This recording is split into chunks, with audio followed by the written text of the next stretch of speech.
ዓለም ገበያ ቤንዚን ኢትዮጵያ በሊትር 129 ብር ትከፍላለች።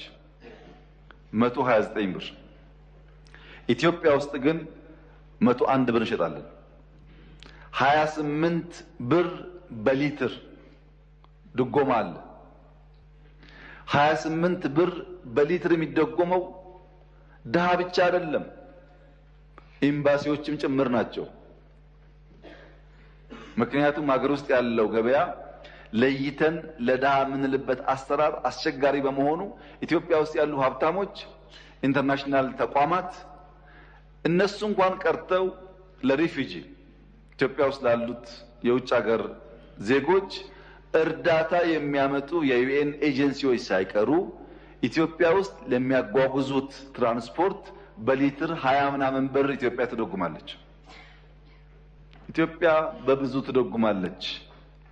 ይሄ የተከበረው ምክር ቤት አንደርላይን አድርጎ መያዝ አለበት። ኢትዮጵያ የነዳጅ ዋጋ መወሰን አትችልም ስለማታመርት።